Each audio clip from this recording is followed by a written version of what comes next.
Welcome to Influential Entrepreneurs, bringing you interviews with elite business leaders and experts, sharing tips and strategies for elevating your business to the next level. Here's your host, Mike Saunders.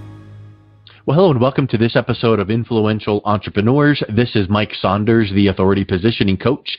Today we have with us Mark McIntosh, who's the founder and CEO of RevGrow. Mark, welcome to the program. Thanks, Mike. Glad to be here. Yeah, I'm looking forward to talking to you because it's always great to talk about growing revenue. That's what people want to hear about. So give us a little bit of background. I know you're a CPA and an MBA. So what led you to found RevGrow? Well, I appreciate that. I started my career in accounting and finance and spent the first 10 years or so chasing the dream to become a middle market CFO. And, got my MBA. That opened my eyes up to other career opportunities. And so for the last 10 years or so, I've been focused on sales and marketing and doing a lot of the traditional cold calling and emailing and networking events and growing business that way. And just got tired of wondering where my next lead would come from or my deal would come from, and really got into LinkedIn and using LinkedIn as a tool. I moved down from Indianapolis to Dallas-Fort Worth and didn't have a network and really learned how to leverage LinkedIn to identify new targets and warm them up to the idea of having a phone call or a face-to-face appointment, and developed a systematic and non-salesy approach to doing it that was yielding much better results than cold calling and just blasting out emails and going to random networking events. That, about 3.5 years ago, I decided to take this methodology and some of the experience I'd learned and launched RevGrow at that time, and really to help small businesses and entrepreneurs and sales professionals learn or grow their revenues using LinkedIn marketing, content marketing, as well as lead generation strategies, again, primarily through the LinkedIn platform. Yeah, I think that if I were to ask this question and answer it, I think I'd be right, but I'll just test myself. The reason you're choosing LinkedIn as the platform is because the clients you work with have their target audience who most likely is going to be found on LinkedIn, as opposed to, I'm sure we can run an Instagram campaign, but why LinkedIn? Yeah, that's a good question. All of our clients are selling business to business, B2B, and LinkedIn is a great platform for a couple of reasons. One is that the majority of executives out there are at least on LinkedIn, and a lot of them are very active. And the reason we use LinkedIn is because from a positioning perspective, an authority building perspective, people can view your LinkedIn profile. They can read about how you might be able to help solve their pain. They can see common connections. They can see your education and find other commonalities, which you can't really glean from a cold call or an email blast. And so that's the reason we leverage LinkedIn. It's much more personable, and there's just so much more information right there.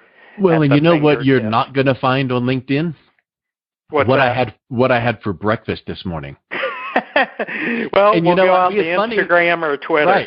Right. Yeah. And, I think that's kind of, you have to know what you want, A, and you have to know who you want to work with, B, and then figure out where they congregate. And if you want to sell skateboards, then you're not going to be on LinkedIn. But the thing that I do really enjoy about LinkedIn is let's get to business. I don't care about what you had for or where you're going on vacation. It is really tightly dialed in. And I think that's a really big benefit for people that you would work with, right? Yeah, that's spot on, Mike. So here's a question.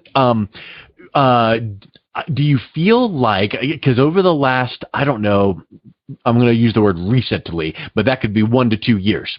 It seems like more and more people are turning to LinkedIn, and because they see that their target audience is there and they can reach out. Where do you feel in kind of like that bell curve, if you want to think of it like that? Are we kind of like in the early adopter? Are we at the very, very top? Are we down on the decline side? Where do you feel that at some point LinkedIn is going to get saturated and people just kind of rolling their eyes going, now it's not going to work? Yeah, I would say we're probably at that top of the bell curve, and unfortunately, there are people out there that abuse LinkedIn, and we call it connect and pitch, and they just start selling and pitching their services way too quickly. Yep. And so from that standpoint, it's a little bit more difficult than it was 5 years ago to really stand out from the crowd and be seen as an expert and, stand out from all the noise and the spammers that are out there on the platform. LinkedIn, they're doing a great job of developing tools and like video, for example. Video is obviously a lot more powerful and easy to use than it was a few years ago. And, so LinkedIn is developing new things. The advertising platform has gotten a lot better over the last year or two. But it is definitely more difficult these days to stand out from the crowd and really be seen as an authority in your space. And but that's why, positioning your profile and leveraging good value-add insights and content, and really just using a non-salesy approach, respectful approach, and getting in front of your targeted prospects and doing it in a manner that is different from what the masses is doing is just so important these days. And I would venture to say that you would agree with this, and it's probably part of your outreach process, which is this. Rather than saying, give me, like the most of the time, how about let's give value? How about let's find out where you can serve and give value and educate and teach? So if you are reaching out to your target audience, maybe you wrote a piece that would help them out, or have a book, or have a webinar that they don't have to opt in for. And these days it's kind of like, hey, look, I'd love to connect with you on LinkedIn. Here's my webinar. And then they got to opt in. It's like, now you just want my email address. So maybe if you sent this link and said, hey, there's no opt-in required, I just thought this video would be helpful for you because I see you're in the whatever industry. Talk a little bit about providing good content as a way of making a connection without seeming like you're being a pushy salesperson. Yep. That's a good question. Content's a big piece of what we do, and you're exactly right. It's a great way to share insights and add value to your target audience without, we call it lead. You want to lead them to your solution, but not necessarily lead with your solution. And it's, a lot of what we're doing, and a lot of what we see works best out on LinkedIn and marketing in general is really consistent with, Bob Berg's concept, the go-giver sell more. And, exactly what you said. You want to add value. You might have to make, using a banking analogy, 10 deposits before you take out a withdrawal. So it's all about planting seeds of value and really seeking to understand first, help others with challenges or problems they have, and, really truly be interested in sharing insights and value to your target audience. And once you do that and you start to develop that know, like, and trust factor, that Bob often talks about, then you're more likely to get the call when the need arises or the timing is there. Or if they want to seek out, they have questions, you've already established some of that trust and that authority recognition that, again, you're more likely to get the call than someone who just starts pitching their services or their product. Yeah, and because I think people feel like you can speak together without the pressure of a sales pitch. And I think that I know that when I will speak to prospects in my business, I will often say, hey, listen, just so you know, as we start this call, I'm not going to ask for your credit card. I'm not going to push you. I'm just going to chat. And I think you could almost visibly or audibly hear them go, oh, good. Thank goodness. And I've had people literally say, thank you for how you handle this conversation. I'm just so tired of getting, pitched and pushed. And when you can talk to someone, and maybe it's going to be 2 to 3 phone calls before you close the deal, or as Bob would say, open the relationship. And I've had him twice on my show. It's awesome to always learn from the great Bob Berg. So talk a little bit about how you would start with a new entrepreneur or business owner that reaches out to you. Where are you going to start working with them to get the most bang for their buck right away?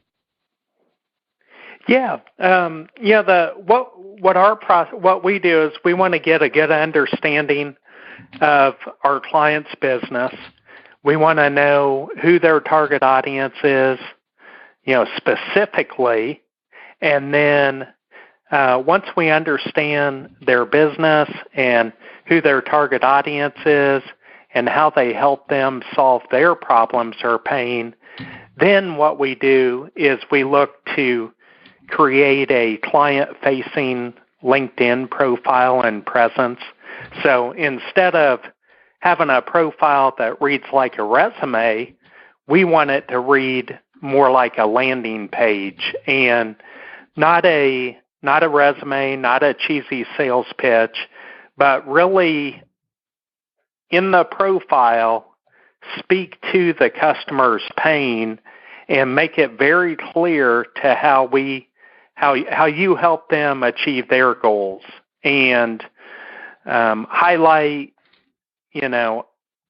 how you're different, why what you're doing works, and do it in a manner that is very customer-centric.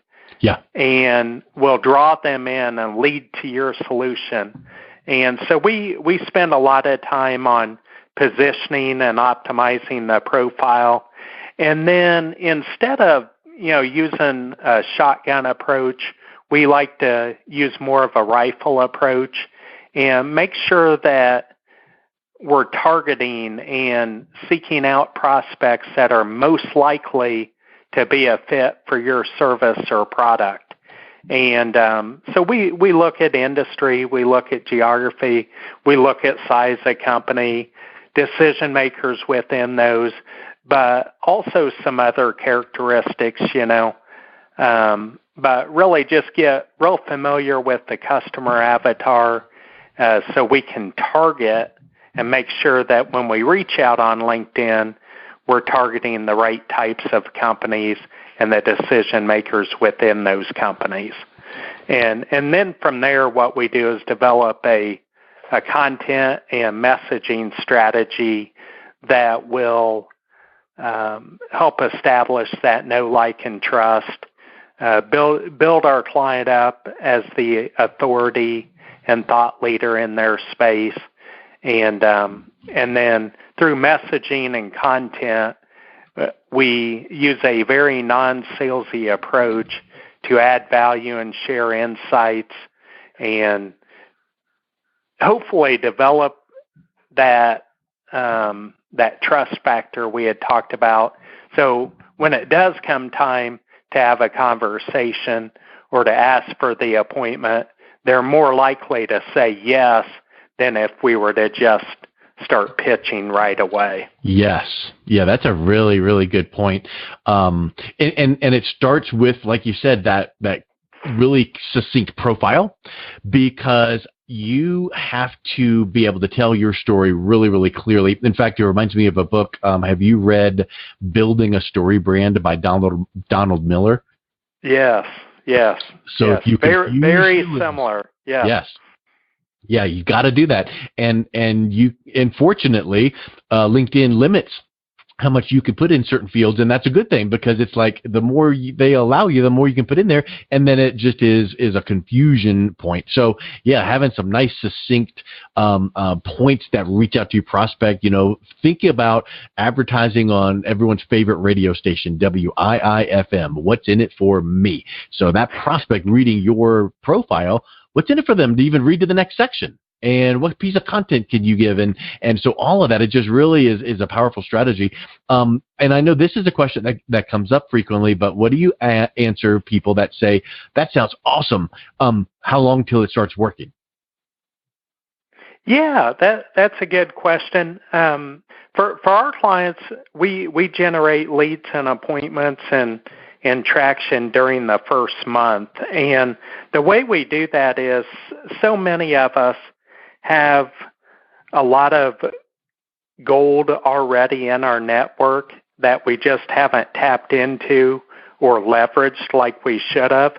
So we call it a re-engagement campaign, where what we do is with our clients' profile, we look at their existing network, those first-degree connections who fit their target prospect criteria, but for whatever reason, they just haven't talked to them for a while. And so what we do is some sort of a value-add re-engagement campaign where we might share a piece of content. We might send them a message asking their opinion on something. We might,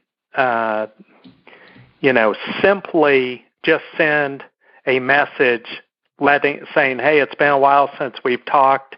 How's your calendar look over the next couple of weeks? Would love to catch up with you. Something very non-salesy, but we try to do it in a manner to where, we want our client to be viewed as a resource and not as a slimy salesperson. So, we try to give them a reason why, though, like you said, what's in it for them to have a conversation, and certainly not to get on the phone and listen to a sales pitch. A pitch, right, right. It's more about, having a conversation. Let's figure out, if there's something, we can do to help you, either directly or indirectly. How can we be a resource for you?